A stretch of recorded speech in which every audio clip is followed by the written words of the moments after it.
All right, so we're going to let's just debrief real quick before we start. Let's do it. So the goal of, I think, this communication we're going to do, this podcast, is for attention, for exposure. So we're not really directing anyone to any place besides just getting the information and putting light on the situation. Is that pretty much like you don't have a specific thing that we want to direct the audience to, or is there a thing?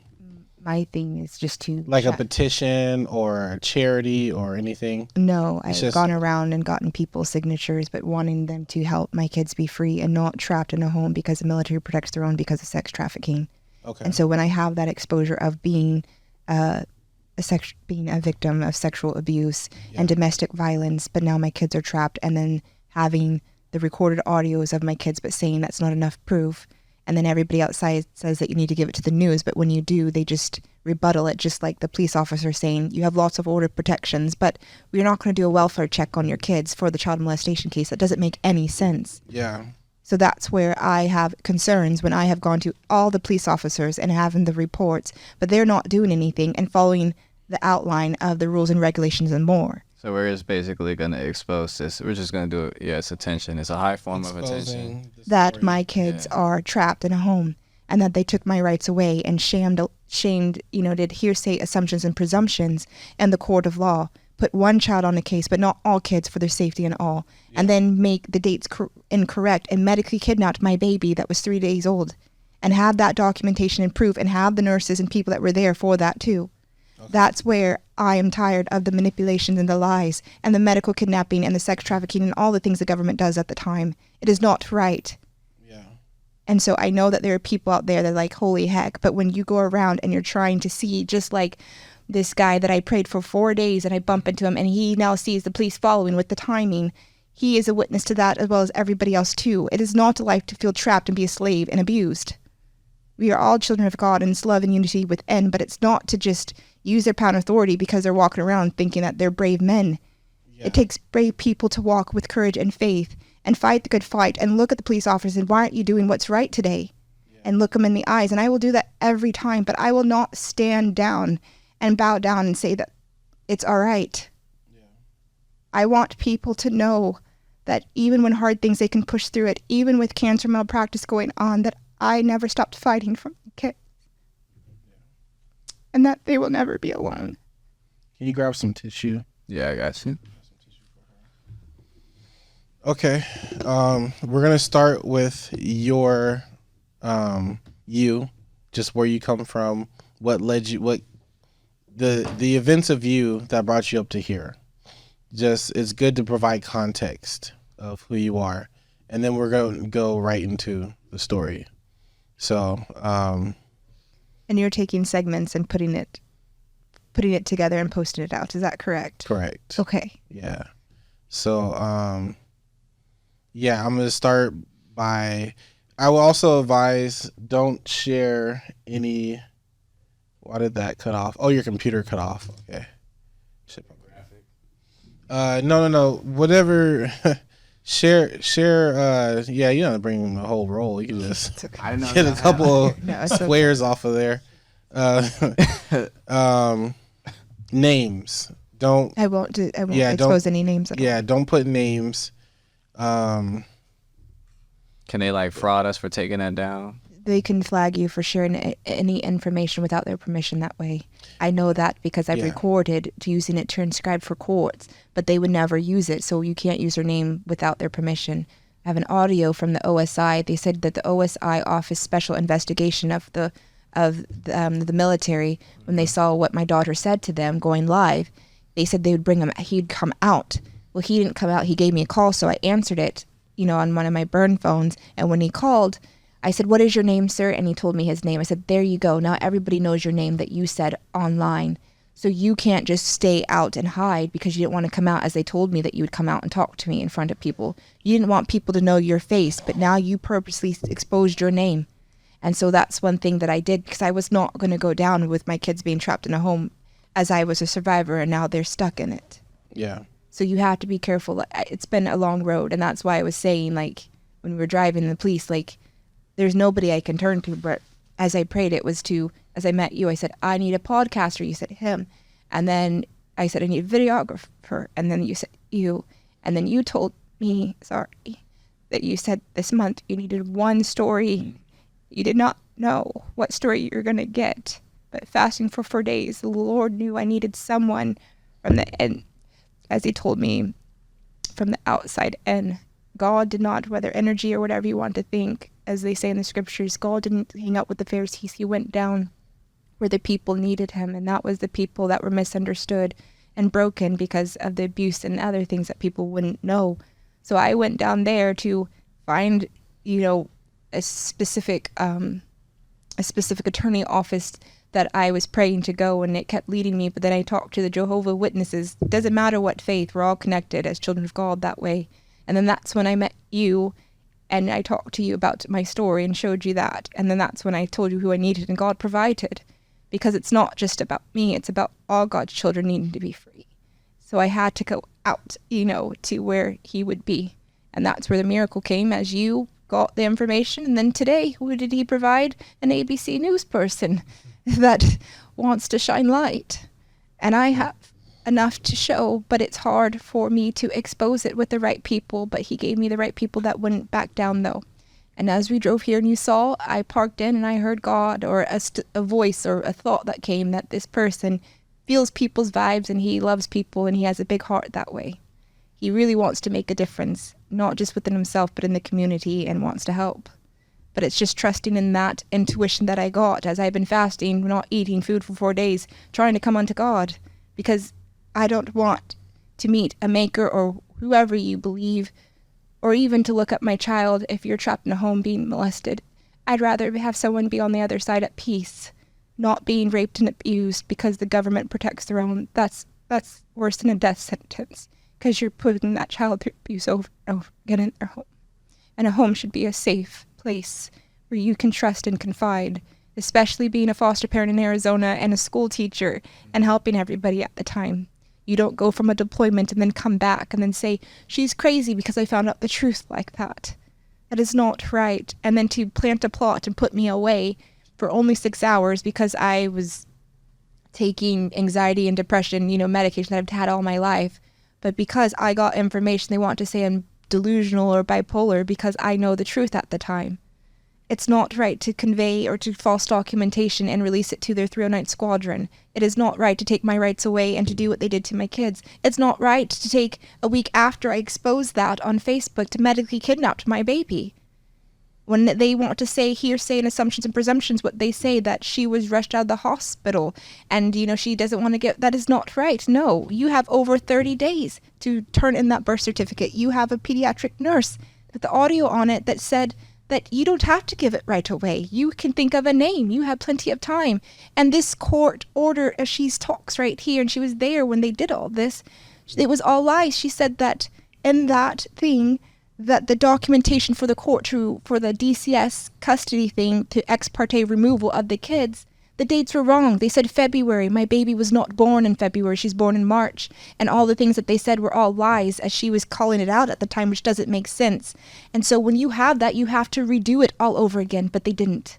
And I had all the evidence and all the things submitted, ready for my public defender to submit. It did not go to court. They dismissed it because they didn't want people to hear it. The jury, if people saw that I did a psych evaluation, I had a house, I had 2 jobs and everything so quick, when they did all this mess, because that God, just like I'm telling you how I met you guys and did it, he's in control, but they wanted to play their game. It was a setup. So my child is lost in the DCS system. My kids are stuck in a home, as a judge was appointed over that case in the family case. So they're stuck with David, though. There's nothing I can portray. They can say whatever they wanted to say. But is that because the court said that you mentally could not have your children? Like there's a mental they said thing? They said when my child was removed from the hospital because she had breathing problems, I have pictures on this and audios. We were both seen for infectious disease. I have a parasite. They gave me that documentation when I went the next day with an audio. They said, we don't treat your disease. I said, how do you know you don't treat my disease? They have to do a sample and everything else. And you're turning me and my baby. and she was having breathing problems from, what was going on. So with that being said, when I brought her to the hospital, she was on 5 liters of oxygen. She was barely breathing. Yeah. The worst thing. Can you show us some of the audio from the hospital? It's the worst thing a mother would have to see and to go through. And so when they did that, they removed me from the hospital, as I have audios from the DCS, the whole entire thing, as they're asking questions about the investigating case with the police. And so I said, are we done? Because I would like to go see my child at the hospital. Like, you're drawing out this long drawn thing on me, but then during this child molestation case, you're not even interviewing that person, but you're making sure that I'm away. Yeah. So then when you're saying that to me, and then I go to my baby, and then you remove me from the hospital because I see that you didn't treat her for her breathing and other things. They removed me out of the hospital very quick. And when I was on the phone, I have documentation and audio. My friend drove down. She was there for the birth. She flew back, but they drove down the second 12 hours straight through with her and her husband to get my child out of the hospital. They removed my child within the 12 hours that quick and put my child in DCS. That's how bad they wanted to hide it. Yeah. And that's not right. So they wrote documentation like DCS, and they even talked to DCS prior to coming down when I left the hospital as they were trying to move me out. They told them that they could be there, to be foster parents or whatever to do because I have rights. I can give them, but they took that away, rushed me out, and took my child away too. So for their lie, as you said, about mental illness, they said when I left for the DCS case, they said, well, we can't see that it could be because she abused the child because she came in with with brain bleeds. I said, I have pictures of her and people there. She got stuck and so in the canal for a long time, and her arm was blue, and had pictures of that at the time, and would never abuse my kid. And within the 3 days with her breathing problems and with infectious disease, you know what I mean? Like, this is what's going on. And so when I did that, they said, well, they talked to an attorney because I had someone from church. It was an attorney that knew my story. He reached out, and then he told me that DCS disclosed it was never about the abuse. It's about the mental illness. I said, what mental illness? That's the funny thing, that I've been honest and true, giving facts, dates, and times, and advocating for my kids and helping my kids at the time. But then when you come back and I'm exposing what my ex-husband does, or the government and their falsified crap that they do, now you're going to blame it on mental illness. And that's something I found on the hotline too. Why do they deem everything on mental illness when it's been treated and documented, whether it's through the doctors of the paperwork that I have that I would give to people online, whether it's the audios of the documentation for court where the doctor says I met her husband and all these things, but you have the things that they planted a plot and falsified crap in the documents that they broke HIPAA laws, but they say to you, she's not telling her husband who the doctor is. But clearly this statement from the Mayo Clinic, which is the top chain, says I met her husband and he knows everything. That's where I question the authority in this, not even in this state, but to see the corruption run from place to place. Yeah. And that's where I don't feel safe, but most importantly, my kids don't feel safe because you took my kids, you took my rights, I exposed the truth, and you're trying to make sure I'm shutting up at the time. And I don't think anybody should walk around acting like this is okay to do right now. It's not a life to live. And what was it like when you were trying to contact the police about this? It was horrible. As I played the audio for you, and as he said, there's many order protections against. There's no reason to perform a welfare check on your kids. That in itself is heartbreaking, where I should be trusting an authority to protect my children. Do you mind showing us that audio for where they tried to halt you from trying to, Officer Terrell, describe Blake Target. Hi, I am trying to locate my kids. Okay.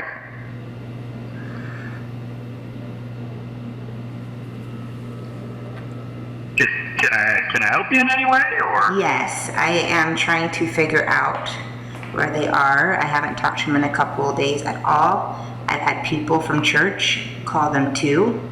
I have not gotten a response of where they are or what's going on.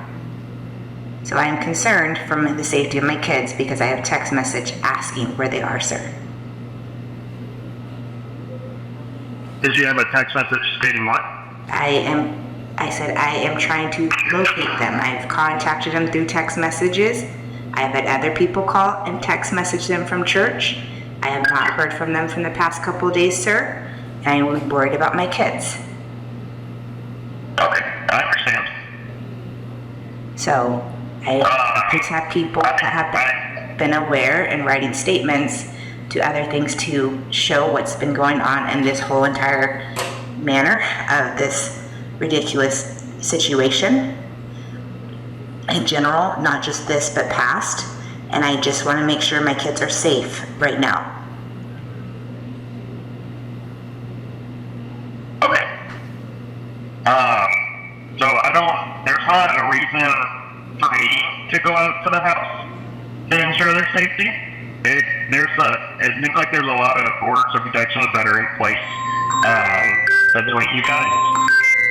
And this is something, can you hear me? There's some loud noises going on in the background. You said there's a lot of order of protection. That's where I have a concern about when they say there's a lot of order protections, but they don't want to perform a wellness check to check on my kids.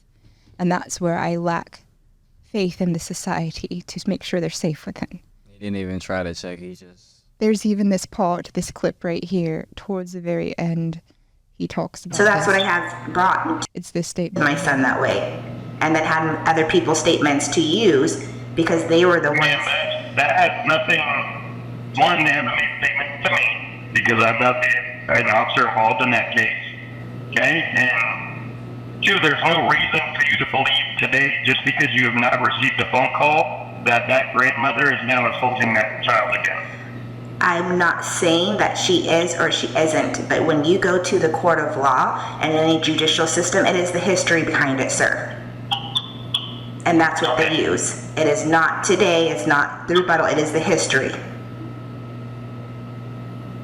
That is what court is about. It's the facts, the evidence, and the dates and times. So that's what I have brought into court and people online. So I am just letting other people know as they've seen this proof, the surprise police department, reports and everything too, and writing their statements.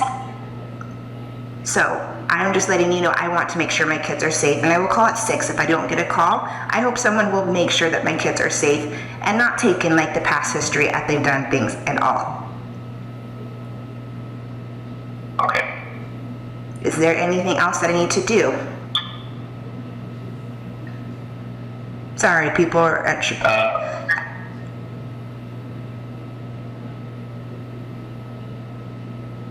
there? Yes, I'm here with people right now. I'm trying to figure out what we need to do right now.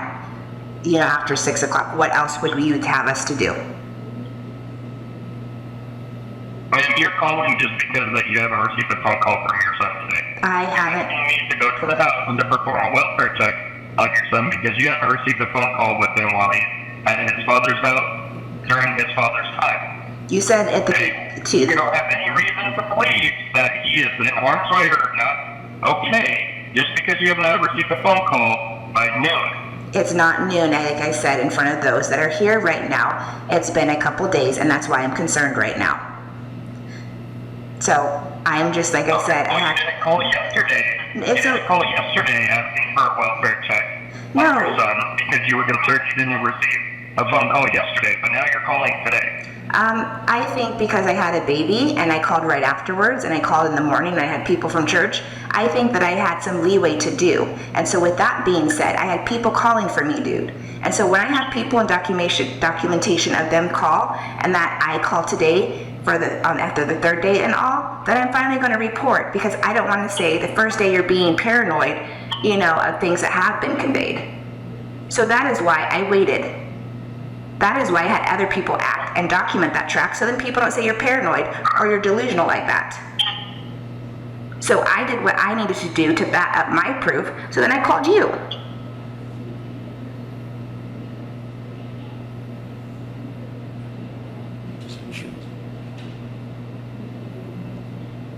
Yes. And I pull all of her. And then I would. Is there any other thing I can help you with today?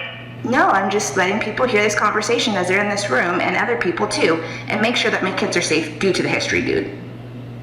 So I will call back at 6 and hopefully something will be done. Thank you. I have not been able to talk. So that's He didn't even try. Like, you could tell. So that was you calling to get a welfare check during the child molestation case, because there's So can I just back up a little bit, because I want to paint the whole picture of the situation. Let's start from the beginning here of like what your how many children there are, what's the domestic living situation. As I said, don't have to give names or what have you, but kind of paint the picture of the things leading up to this, and then we'll go more into the situation itself with your children, and then also the broader issue at large with how it's being handled. So can you just kind of tell us, leading up to this, maybe, how many children and, what the domestic situation is like? Prior to this moment? Yeah, prior to that phone call, prior to the maybe it sounds like your ex-husband, does he have custody of the kids? They made sure to give him custody. They made sure to remove the children quickly as possible. And before they did the ex parte removal, I said, what you're going to do is they wanted to do a 14-day and make sure the baby and Faith were someplace else but leave with my kids and his home, the other 3. And I said, what is that going to look like on the outside if I tell people on Facebook, you're going to make sure to take away my child to hurt me, and you're going to make sure the other 3 are with them? That's not going to look good on you when I post this. And she said, 1 second. And so that's when they did a DCS, ex parte removal. They said, we're going to do all the children. And then that's when I said, you're going to do all the children, then you're going to make sure that you put all the kids right back to him. And so that's what was crazy to see, is that everything I said was true, what they were doing. They wanted to do anything that they could to hurt me. So then when all this was going down, like I said, all eyes were on me during the removal of my child, which I only had for 3 days. And they medically kidnapped. So they wanted to do the forensic with the police, with the guy that testified that, that the military and cops are close. They don't give a crap about the kids. His name, I'm not going to say his name, but just he was willing to make a statement. So let me just back up a little bit. So you have children up until your most recent born that you were only able to see at a very short period of time before they took the newborn. Yes. Is that correct? Yes. Okay. And then and that 5th child is not his. I was engaged with somebody married, and we ripped the papers as we talked. The attorney had that statement too, because there was 2 slips, so you were able to shred it. Does that make sense? And null and void, because it was not submitted to court. So then I had an order of protection against him because of the awful things that had happened. I even have his paperwork and his handwriting, because he knew what my ex-husband did. So he's trapped in a home, trapped in another situation, which he knew what was happening because he saw it. He wrote it down, like, my ex-husband was doing this. This is what the military is doing. This is what he's seen, like you saw today, like being followed, like he lived it. But then being trapped yet again and not getting the support. And then I got out of it quick. And then I reached out to him, not through phone, but through text message saying I'm pregnant, but not getting any notification though. And so when I have documentation from those outside saying that your ex-husband, as well as this person that you're carrying a child, are talking at the time, I don't trust that person, nor anybody would. And so when I went to court for this child, they said they lost the paternity test for 4 months. You don't lose a paternity test for 4 months. They delayed. So when I have all those things, I don't have faith in the system. And then when you have this audio right here, when you use all your money to do, this is where this bothers me, is this audio from this attorney right here. She says to me, but it's her theory, but I have the theory all outlined. She says, right in this right here. The ratio of people living all over Arizona versus the people living within Maricopa County is at about a 7-to-10 ratio. So if there are 10 people in Arizona, 7 of them are in Maricopa County, roughly. Maricopa County in Arizona has the highest rate of involuntary parent-child terminations in the nation. We lead the nation in the most dubious race possible. If you are Black or Latino, if you are non-white, you are doubly in danger of losing your parents. So they find any way to target you and take away your kids. I don't know why, and I have my theories, and I don't want to dive into that on this call because I don't have time. I've got a court hearing with DCS. But I will let. And so when you have that and you talk to an attorney and you have the proof, that's when I know my rights have been violated and there's no way to expose it than to come to you. So what was the home life like? You know, I know you said your husband, he was in the military and he came home. So like from that point leading into this point, it's like, what was it like with your kids and like it was youth? I have statements that I submitted to court from military spouses and everything more. David was never around. I did everything. I was a patient at the Mayo Clinic. I made 2 meals from having an autoimmune disorder for leaky gut and other things that I had to go through. My husband was never around. When he'd come home, even through statements, he would always be in the garage or on the computer. He was always attached to my little one Faith. He would never engage in the other kids. We never... it was just me doing everything. It wasn't, it was just very quiet.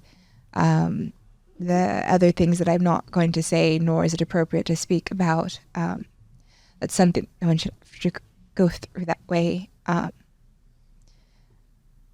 And when did you start to find out that, you know, these things were happening with your children?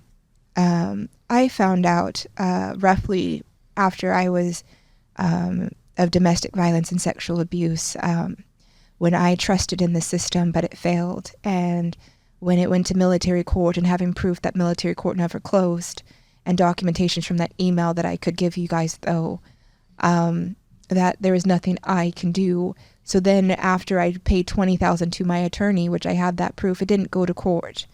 It went to mediation. And when they gave me $300 for 4 kids, I knew there was nothing else I could do. Like, who's going to bat to make sure my kids were safe? I have statements stating things that he did, of things I feel very uncomfortable saying at this time, but and notes that I would give to you to notate. And so when you go through all that and a person's very keen to a little one and uses 6 wipes on a kid very excessively, that's not right. And when you give that proof to the attorney, but she doesn't prove, and you get $300 when you made $2,500 every 2 weeks being E6 tech sergeant, you know something's wrong, especially those that were less rank and got more money for 2 kids when I had 4 in all. And so that's when I knew, like, who else can I trust? And when I trusted in the system, they didn't do anything at all. And you also had paperwork for that, right? Everything's always facts, dates, and times. Always. You don't want hearsay, assumptions, and presumptions. That's where the government can say and converse any little thing. But when I have pictures and dates and times and audios and things transcribed, that's where I want to make sure I'm shining truth and light. But when it's not used, that's where I have a concern, especially when I give all my money away and trust in somebody, but it doesn't go that way. And when you have those outside that have gone to the police department and have shared their testimony and still have that police case, which I have that disclosure to give to you guys, and they spoke that my daughter admitted that she touched her father, that's where I have concerns of that. Is where somebody witnessed that and said that, and they don't do anything, and they put it down until I posted on social media the second time. But this time she said that her dad took her innocence away. As I played that audio for you, that was very hard. Do you feel comfortable playing the audio now? Or would you like to? That's fine.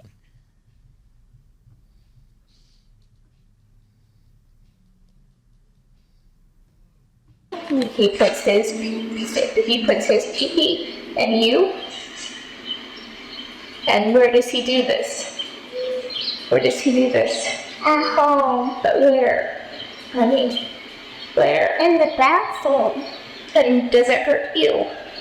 What do you say? Do you cry or do you just let him do it? Cry.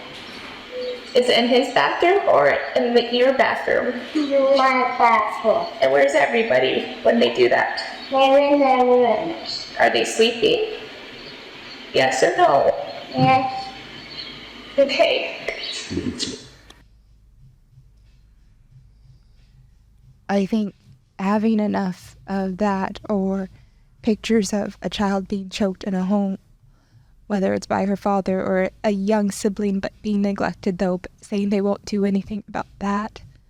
There's so many concerns that worries me for my kids' safety, but it's like I said, playing the audio of that police and saying you have plenty of order protections, but there's no reason to perform a wellness check during the child molestation case. That's where I have concerns, and I've lacked faith in the government that way. And the court didn't even document all your children, did they? They didn't even.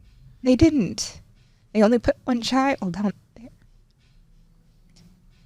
So when you brought this information, was it within the military court that you were dealing with? The military court was a year and a half or so behind this case for my child. He went on deployment in 2018, and when he did, 2019, he came back. And during that duration of time, I knew about infidelity, I knew about pornography, and when he had talked about his child pornography. Your husband admitted to watching child pornography? I said it was our daughter's age, and he says, no, yes. And so when I got that, and then when I got text messages, even showing him, they shut down the base. He said he wanted to kill himself. And so when they did, the next text message from him says that he's at mental health. So he was at mental health in Korea. And when he came back from Korea, they didn't follow that mental intake. I flew there to Korea because he wasn't going to come back. I have people here in this state that was there when I booked that flight from church for that.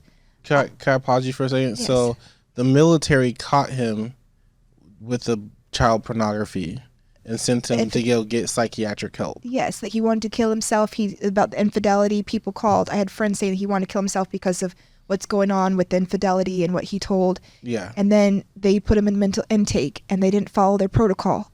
Yeah. And then he came back and assaulted me, which I showed him the documentation today. And during that time, that's when I had the altercation to the neck. I have the captain at the fire department. He gave me his direct phone number if you ever wanted to talk to him, to bring him on the show or whatever, but to tell him the statement, as well as everybody with the timeline that I have. Like, they told me, why weren't you the first to call? First of all, when you go through so much trauma, you don't think to call.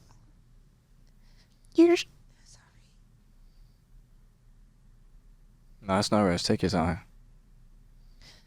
So I didn't call.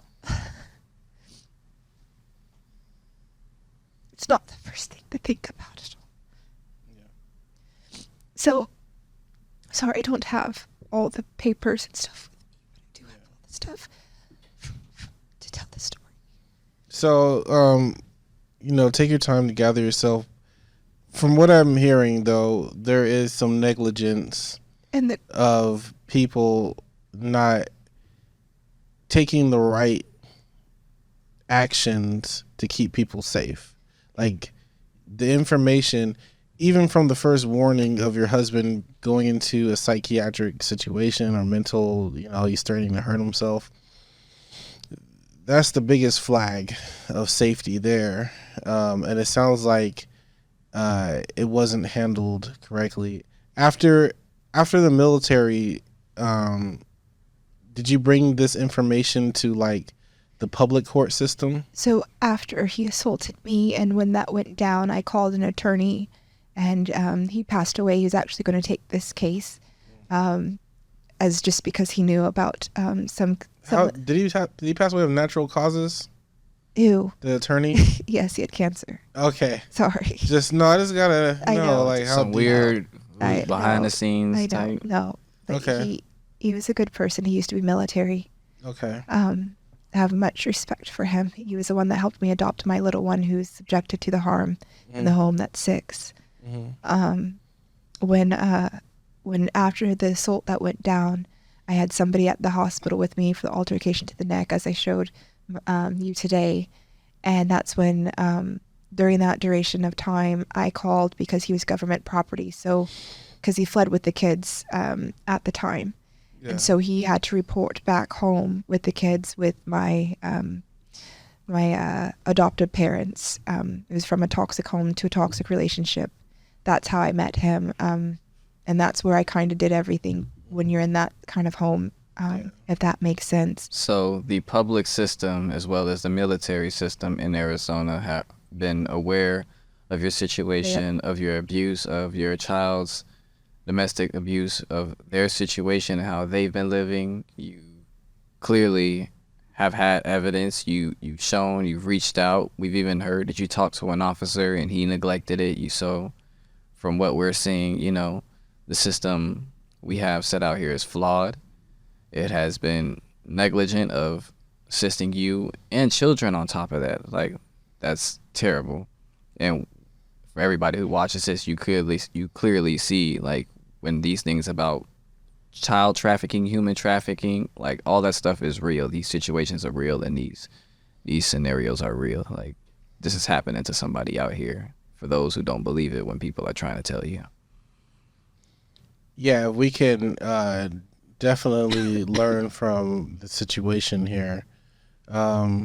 Hopefully the story gets into more powerful people's hands that can actually enforce maybe some type of action out of this. Maybe I don't know if it's done through the court or just public discourse, but at this point, they got to be shown to the public. Well, after he assaulted me, they planted a plot, and they put me in a government private facility that is funded by them. And so they put me in a mental institution because they were trying to hide the proof of the text messages that I showed you today of, the mental... Did you want to pull them up? Let the public know what's going on. We ain't got nothing to hide here. I apologize. Take your time. And every one of you nasty people out there doing some stuff like this, y'all need to go down for real. Y'all are not welcome. So this is right here. When I pull it up, it says, I seriously want to kill myself. I'm still at mental health right now talking to a doctor. I said, Kay, and then he says, who lives in Washington? They said, thanks for hanging up, hun. Other things I'm not trying to show. This is the paperwork where when you have so many medical issues, you do a third party. JAG Advocacy General waived the third party liability, and I have the claim number. This right here shows the altercation with the neck when I was at the hospital. This is from the police report. The fire department. And it says patient was stated she was thrown to the ground. Sorry, might be a clearer one. This is the resource book from the military. They wrote down the doctors. HRT was the agency I worked with. They planted a plot and put me away. There's the date highlighted, 2 days after the assault with the police report I have. This is my handwriting. This is the HIPAA laws. And then as you can see in this documentation with the signatures, these two are different. They are not the same. So they broke HIPAA laws and released it to their master sergeant and the 309th Squadron, which is breaking, it is a federal act crime. It's disclosing information to that identity of things that I did not disclose to them at the time. And so that is identity theft as well. And then they planted a long drawn-out DCS case. These are all my notes from the doctors. This is the picture of the special victims councils for representation. The Air Force is concerned about the rights of sexual assaults and victims and wants to ensure to receive all that's available. That's the police report. This right here says, I received and got your email, and I understand why it's not able to show up. The app you use, Tap Scanner, does not allow us to open it from our government computers using, but government email or Gmail. We're not able to open up from the internet. I've tried opening it up from our duty cells, the app, but it requires me to purchase the Tap Scanner app, and I'm not allowed to purchase on our government duty cells. Below is the only thing I have. So if you're able to respond to this email saying received or understood, this will show you understand the attorney-client privilege is terminated without to sign any documents. And then I have that emails listed down below that that military court was never closed. I never said received or understood. I said I sent you all my evidence of my documentation through that app.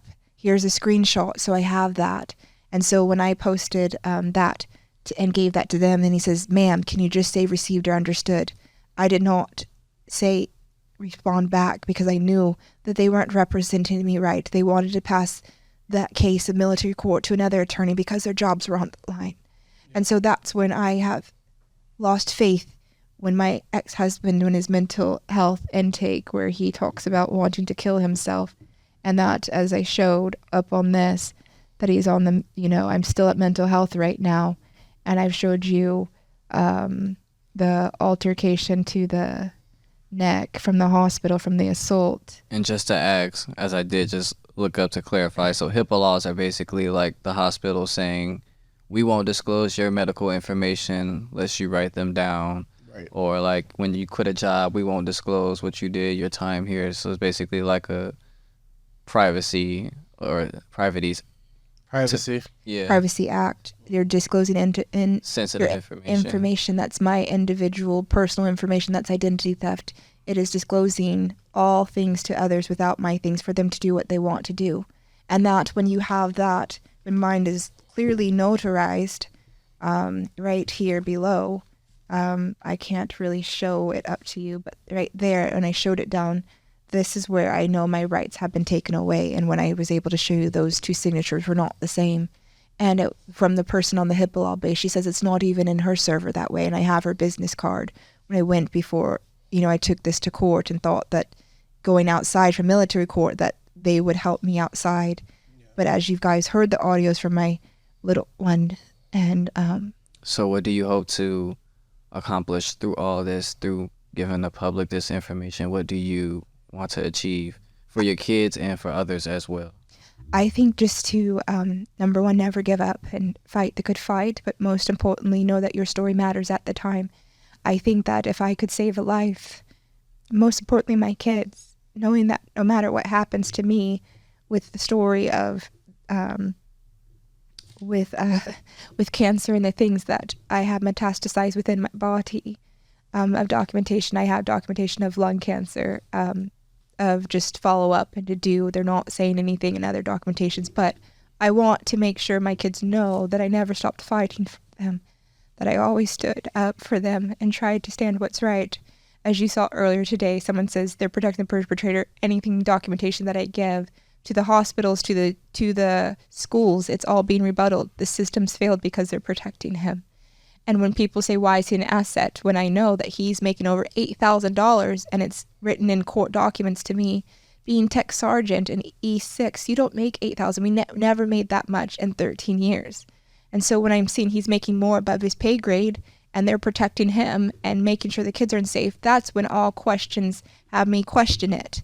And then when you go to the forensic and you play that, and then you have this audio when they said your kids never said anything, and it goes live, and your son says this, and I said, what did you tell him? I told them that when we went to the temple, and Fifi told you to share about Dad she said that Dad that he was touching her.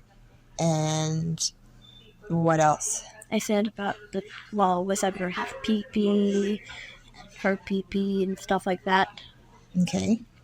And that's where I've lost faith, when I have my kids say what's going on, but then they say your kids never said anything at all.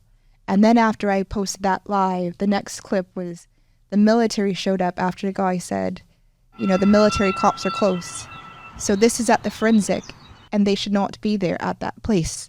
Military has no business showing up there at all. And that's where I'm afraid to see how much he makes and what they're doing.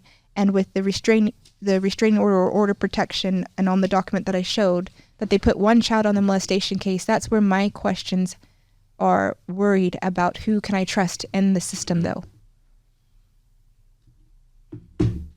From what I see, you can't trust nobody, whatsoever. I can't. And it took by prayer and faith just to pray to find you when I had to go to the courthouse. And then I bumped into you and said, I needed someone that does this. And you said, I know someone. And I said, I need a videographer. And then you said you knew someone. So what has it been like right now for you?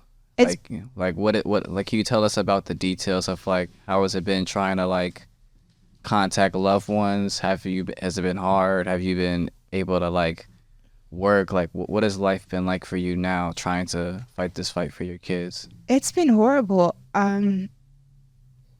It's been horrible. It is not a life as I drove today with you and as the police, as I said, they're following me because I know that to be true. And right when we leave, they come right out the gate, that not a gate that's automatic, by the way. And as they go, they're following us right behind. And it's not a life to be being followed or chased around because you have the original copies and they don't submit it to the courthouse. And I couldn't even call you today or at all. Like I couldn't even. I had to use a third party and someone who believed in my story among everybody else that signed a petition that says they want their kids out and want me safe. It's not right that I'm not part of their corporate charter. The corporate charter is the White House. I'm not part of their business. You know, you have to have an active business license, which is the business around. They have to go to the White House. And to know that I have so many things for so many individuals at the businesses because I'm liability to expose them, that's a hard thing. Because I don't have anybody that will make sure my kids are safe because I'm exposing what they do. And that's not a life to live that way.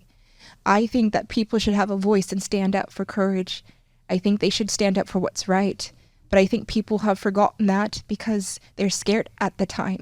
And if there's anything I can do with whatever time I have left is to make sure others outside, but most importantly my kids, they know I never gave up on them. I always stayed, even outside, meeting U.S. Marshals that were retired, or I'm not going to say the name, I have the card, but going to a human trafficker and saying we only do adults, and knowing that they've already compromised because they're nonprofit, but you know, they're what I'm exposing that way.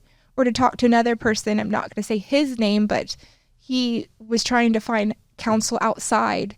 And when I did, he was reaching out for shelters. Not that I have a place to live, and I'm not speaking like that, but he was trying to find me as a domestic violence of abuse to find representation. And they said, was this person, they said, is this person seeking outside help? And he looks at me and I just smile and I shook my head. I said, they already know. First of all, when you trying to find a place to stay in a domestic violence shelter or a victim, you don't ask, are they going to seek elsewhere outside of that area? That in itself, I already knew. So when he talked to his executive assistant, he talked to them and said, I called all the shelters and they said they're full. She said, I just got off with them. They're not full. So when you know they're following you because of your phones or wherever you go because you're trying to expose, it's hard because you don't get the help that you need because you are trying to make sure everybody is set free, especially your kids. It's not a life that I wish anybody to live. And yes, it sounds insane, trust me, but I have all the evidence of the people, the U.S. Marshal, and all these people that came upon my path. The biggest one that I kept getting over and over, not just about the facts, is that they ployed a plot and they made sure to shut me up for the 6 hours and break HIPAA laws and forge signatures and released it to his 309 Squadron. That in itself, because of the mental health and all that stuff, they didn't want the stuff to be shined. And so now I was a victim and now my kids are victims and there's nothing I can do but to share my story of this light. And is there like a message that you would like to leave for your kids, like in case that they at all see it or get the chance to like witness it one day? Is there anything you would like to tell your kids? That their story matters, that no matter what, through the hard things that they have gone through, that to never give up. That in the end, the hardest thing to do is to stand up for faith and to continue to be you. That no matter where they go and no matter where they are, that their mom has always stood up, especially with Mother's Day being tomorrow. Sorry that I batted hard. That I will always bat hard for my kids and for those, because those, if you're a good person, you wouldn't ignore this stuff. And I don't ignore problems, especially things that have been wronged. I will always find a way to help somebody, not to ignore them at all. So I think that's the one thing I could say is just to remain faithful and true and to stand up for love and light as God or whoever, energy, whatever you want to believe, to provide in that way. And that's all I'd have to say. That was heavy, and thank you for being brave coming here, sharing this with us. Is there anything else you think? I guess at this moment, folks, those of you watching the show, you might want to know, is there like a call to action, or is there something that you can do? And really the purpose we discussed before this was to bring attention to the situation itself. So word of mouth, tell a neighbor, tell a friend, anyone that is in the situation, something similar to it, share this episode with them. Let them know they're not alone. If you are a person of power that has influence politically, socially, economically, and you can move the needle in these situations, reach out and see how you can assist. Definitely don't ignore it. Like Fleek said, if you are somebody out there with a platform to say something, if you are somebody out there in a position, whether you're a lawyer, you're a congressman, you're somebody in a political space in Arizona, like, step up, do something, say something. Child trafficking is not okay. We all have siblings. We all have children. You know what I'm saying? So definitely, there's nothing wrong with stepping up, speaking up, sharing this, and bringing awareness, because this type of ish is messed up. It's like inhumane, and I'm sure we would all hate for our siblings or kids or anyone we know, period, to be in a situation like this. So. All right. Did you have anything else? Okay. Hopefully I'll live through it with my cancer before. That's all I want for Mother's Day, is to see my kids. I know I don't have much time left. I have audios of me. I already have my will drafted up from the cancer and the malpractice going on. I know my finances are being tampered with. I mean, they already have audios. I didn't show you that. But it's very hard when they're messing with my numbers and you have documentation that is unavailable. They're messing with your finances where it's hard to provide when you do work, and they're changing stuff because it's in the corporation at the time.